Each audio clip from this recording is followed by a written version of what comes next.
Yung sinasabi niyo po ay yung ma-admit sa Witness Protection Program at pwede siyang tanggapin ng DOJ bilang isang ordinary witness or as an accused na pwedeng i-discharge ng korte as a state witness. Tama Magkaiba po yun. Kaya Tama wag niyo po. pong paghaluin kasi wala po. Hindi Sandali lang po. pinaghalo. Sandali lang po.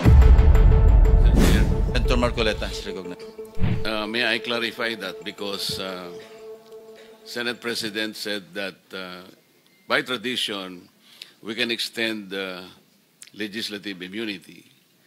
But I think that is based on tradition that may not hold to any specific witness. That is why this representation, as early as last week, I think, suggested a modality that is based on the law itself, which is Republic Act 6981, where a potential witness can apply under the witness protection program of the law. I think this is the best remedy that any potential witness who wishes to come into the open, considering that he or she will be protected well by the law. Yun sana yung gusto nating tuntunin noon. Ako po ay nalulungkot wala yung Justice Secretary because before I floated that idea, I made sure that that one is something that we can rely on. I spoke to an Undersecretary of Justice, pagkatapos okay naman siya nung umpisa until he recommended or he suggested that the Secretary of Justice should also be consulted. So sabi ko, mas mabuti yung ganon. And then the Secretary of Justice called me personally. At ang sinabi nga niya, that is something that we can float. We can encourage people like that. Kasi pagkakaalam ko, ang Senado, magkabakas naman tayo. Kasi ngayon, we are pursuing the Whistleblower Act na sana'y maratify ng Senate as soon as possible. So sa aking pagkakaalam po, ay sinabi niya na this is a route that a potential witness can take. Of course, subject to the application kung siya ay eventually be admitted. Kung sakasakali namang hindi siya ma-admit, wala pong problema doon. However, sabi ko sa kanya, we need to go into the process, which he agreed.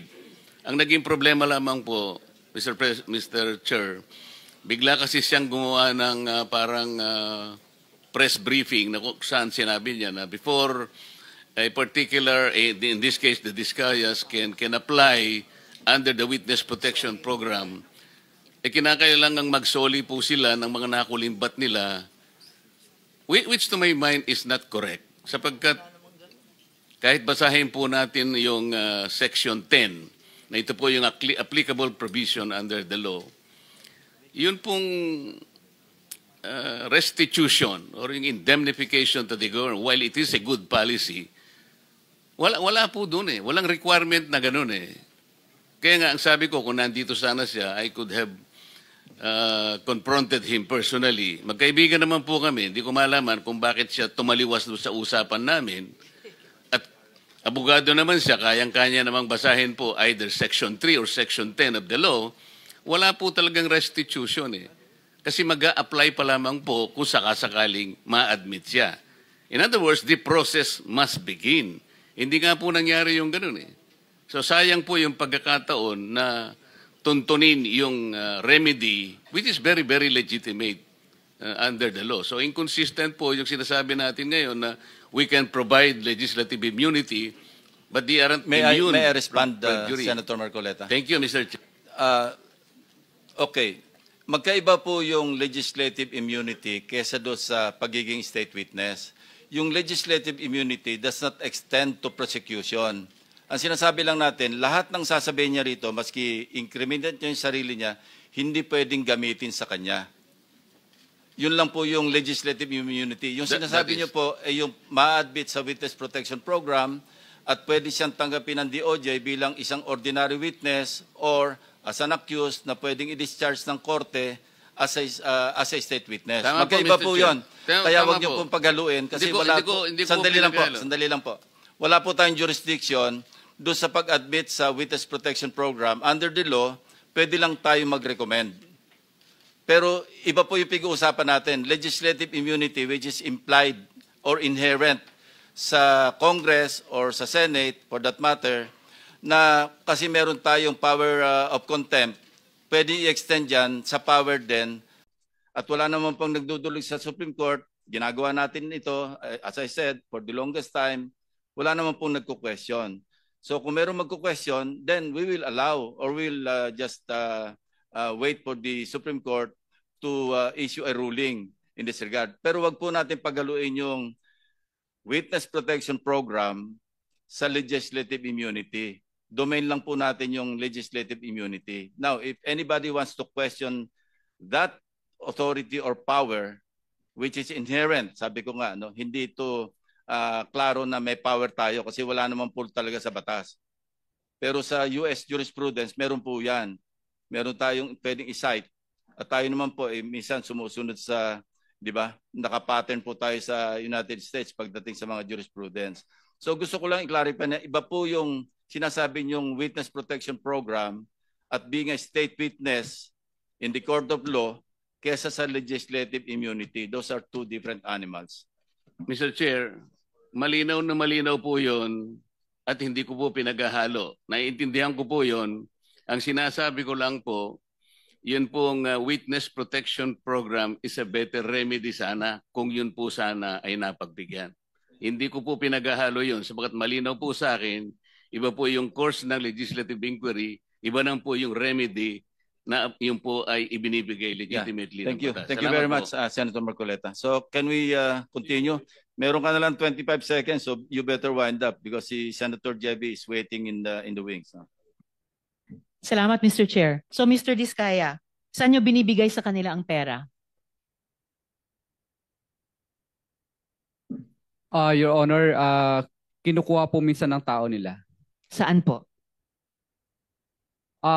Your Honor, sa ano po, minsan nagkikita po kami sa, pinupupunta po kami sa ano, sa Shangri-La or minsan po sila po pumupunta sa office. Ang sosyal, Senator Risa, Yes, sino Mr. yung- Chair. Sino yung nila? Ano po, Names, please, names. yung mga nabanggit ko lang po dito, yung Okay. tao po nung nandito po Thank you. sa affidavit ko. Thank you, Mr. Chair. At saan nyo nilalagay ang pera pag binibigay nyo sa kanila sa Shang or sa office nyo? Kadalasan po, Your Honor, ano lang po, nasa paper bag lang po. Paper bag. Kasha. Saang bangko kayo nagwi-withdraw ng pera? Your Honor, okay lang po ba i-consult ko lang po yung legal ko? Mr. Counsel. Chair. Mr. Chair, if I may, Mr. Chair, with the permission of Senator Risa. Yes, Mr. Chair. Yes, Senator Estrada. Taon nino to? Mga kongresista binanggit mo? Yes po, Your Honor. Alright. Kongresista, tinatanong ko din yung DPWH officials na binabayaran nyo sa QC. Ano ba yung topic? Mga DPWH officials o Senator mga Estrada. kongresista? Your one question is enough. Thank you. Yes, Mr. Chair, tinatanong ko yung mga DPWH officials ng Quezon City na inamin ni Mr. Diskaya sa affidavit na binabayaran nila.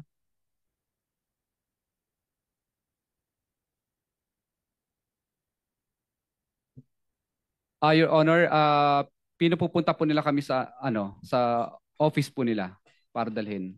DPWH office? Yes po, Your Honor. Wow. And so second paper na lang. bag. One, Oh, my last second, Mr. Okay. Chair. No, Saang bako your time kayo? is up actually. All right, But sir. you can proceed with your My last question. And one last brief manifestation. Kasi tinanong ko na, saang bangko kayo nag-withdraw ng pera? Your Honor, ano po? Your Honor, okay lang po ba itanungin ko muna yung counsel ko? Tinanong nyo na po kanina. In the meantime, you can Yes, my last pag-reserve na lang manifestation. yung manifestation sa second round. No? In fairness to the others who are waiting. Yes, Mr. Chair. It's for the AMLAC. Hopefully, hindi pa sila aalis before 12 noon. Yun lang po yung one paragraph manifestation ko po. Alright. Salamat, Granted. Mr. Chair. Manifestation lang po, Mr. Chair, or request po sa Chair na isubmit po ng AMLAC sa komite ang kanilang reports na natanggap on suspicious and covered transactions related to contractors and relevant DPWH officials. That's my request, Mr. Chair. And I think, Mr. Chair, Mr. Diskaya is ready to answer saang bangko sila nag-withdraw. Yes, you may respond. Your Honor, I invoke po Bank sa Carcilo. Mr. Chair, I'm not sure if a person may invoke that law. Ang alam ko, ang nag-i-invoke primarily yung mga bangko, Yeah. Mr. Chair. Hindi naman Kindly- sila depository yata sa Okay. lahat. Senator J.B. Ercito is recognized. Thank you, Mr. Chair.